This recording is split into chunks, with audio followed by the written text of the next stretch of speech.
아멘.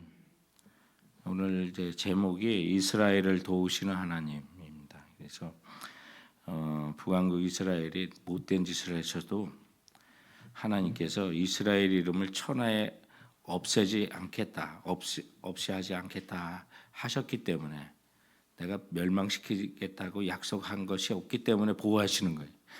그러니까 웬만하면 우리 보호해 주시는 거지. 그런데도 불순종하니까 오늘 그것을 우리가 보게 하는 내용입니다. 이름들이 좀 비슷한 이름들이 계속 요아스가 많이 나오고요. 오늘은 이제 북왕국 이스라엘 왕으로 여로보암이 또 등장해서 헷갈리는 그런 부분도 있습니다. 그러나 이제 우리가 오늘 등장하는 이제 북왕국 이스라엘 여로보암을 여로보암 2세 이렇게 이제 분간하기 위해서 이렇게 부르는 왕이 나오게 됩니다. 먼저 이제 유다 왕 아마샤의 마지막 행적에 대한 내용이 17절부터 22절까지인데 아마샤가 처음에는 다윗과 같지는 않았어도 그래도 하나님 보시기에 우상을 타파하고 좀 정직히 행하시는 그런 모습이 있었지만 산당을 제거하지 않아서 그 산당의 우상 숭배의 잔재로 남아 있었는데 그게 이제 올무가 되기도 하고 또 하나님의 은혜를 주셔서 암몬을 이기게 하고 만명을 치고 또 성읍을 빼앗는 그런 가운데 정말 하나님이 도우셔서 이겼음에도 불구하고 자신이 이긴 것처럼 이제 교만한 가운데 북왕국 이스라엘에 이제 전쟁을 해가지고 패해가지고 포로로 잡혀가는 이제 비극을 어제 이제 본문 속에서 보게 됩니다. 그런데 그 이유가 역대하에 보면 아마샤의 우상 숭배 때문이라고 또 정확하게 기록하고 있어서 그 결과로 이제 패하게 되는 일들을 보게 됩니다. 그래서 아마샤는 처음은 좋았으나 마지막이 안 좋았던 그런 왕으로 기록되는 그런 왕이 되겠습니다.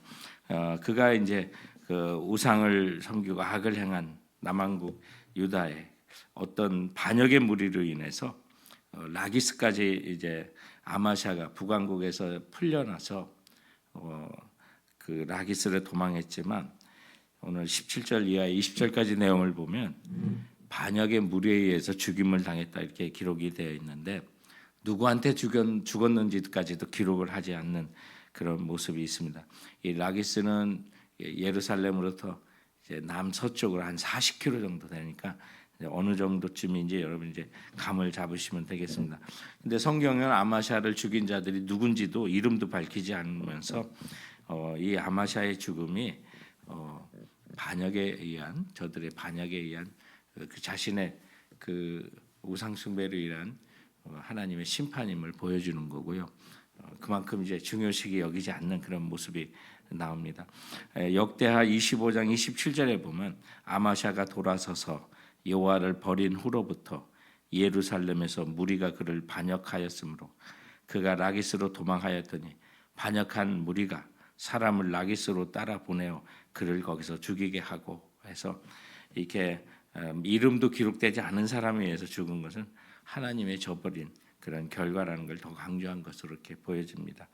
자, 그렇게 아마샤가 이렇게 비참하게 죽고 난 후에 유다의 온 백성이 아마샤의 아들인 아사랴를 이 남왕국 유다의 10대 이제 왕으로 세우는 장면이 21절에 기록되어 있는데 아샤라의 또 다른 이름이 우시아가 되겠습니다.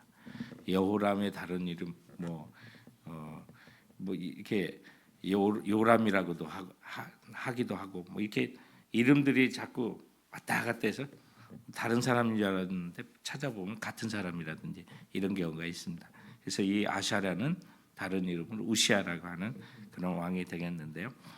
이 아샤라는 16살에 유다 왕국을 다스리기 시작했다고 기록이 되어 있습니다. 21절에 보면 근데 이때는 아샤라의 아버지인 아마샤가 북왕국 이스라엘에 사로잡혀 가 있었기에 어떤 공동 통치 형태로 다스렸던 것으로 보여지는데 이 아마샤가 죽은 아버지인 아바샤가 죽은 이후에도 28년을 더 다스렸던 왕입니다.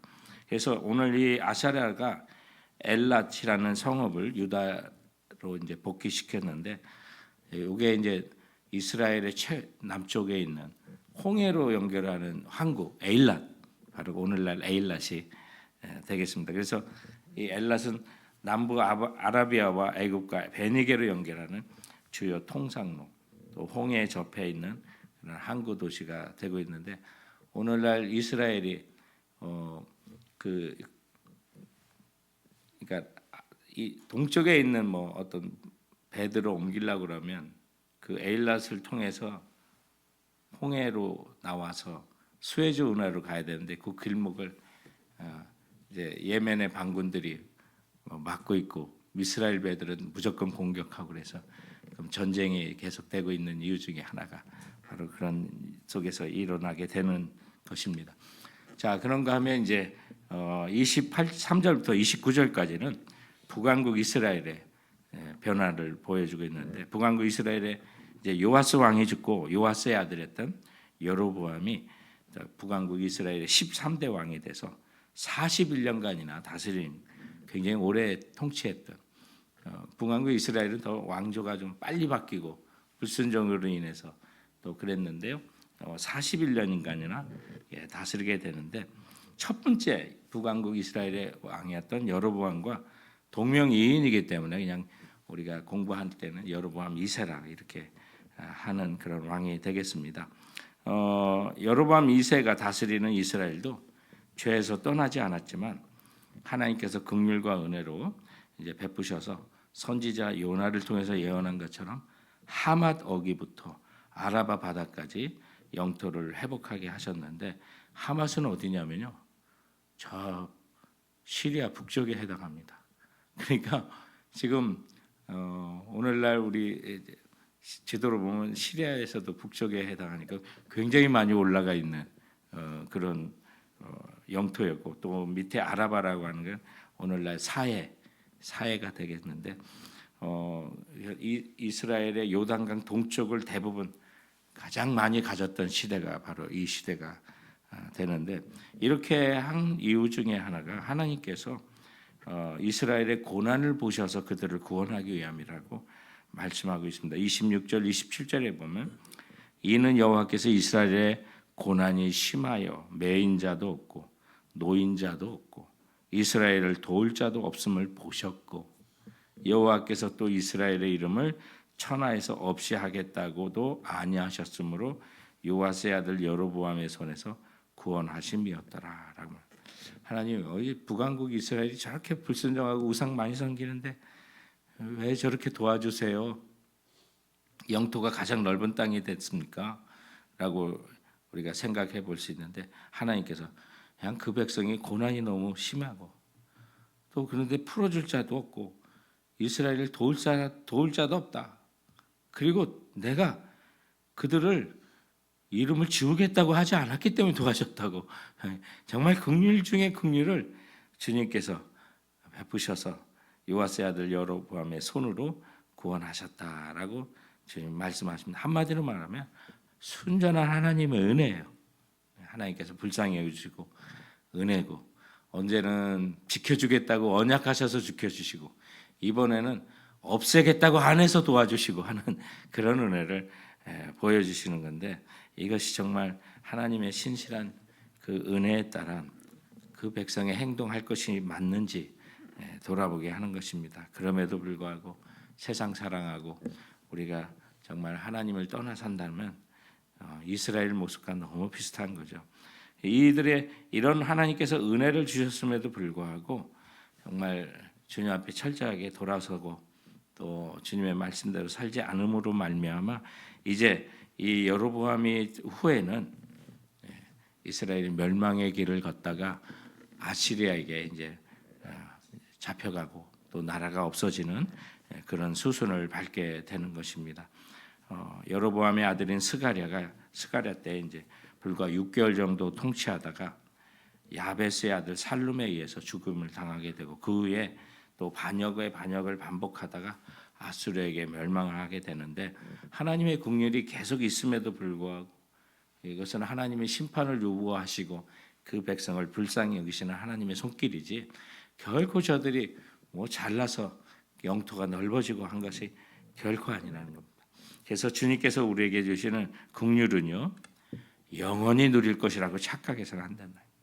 그런 은혜를 주실 때 우리는 속히 하나님께 돌아가고 여호와의 신앙으로 회복하고 주의 말씀을 따라 살겠습니다라고 우리는 고백하고 나가야만 하는 것입니다. 성도 여러분, 하나님이 도우실 때 그 내 능력이라고 착각해서는 결코 안 되는 거. 오늘 아마샤의 멸망이나 죽음이나 또 여로보암의 그 행적을 이렇게 보면서 아마샤는 처음에 하나님 앞에 정직히 행하려고 많이 노력했지만 마지막에 너무 교만했고 자기의 힘으로 그것을 이룬 줄 알고 북왕국 이스라엘에 전쟁을 걸었다가 북왕국 이스라엘 왕이 그때는 군사력차가 너무 컸던 그런 시대이기 때문에 너희들이 왜 우리 민족이 망하려고 이렇게 자꾸 도전하느냐.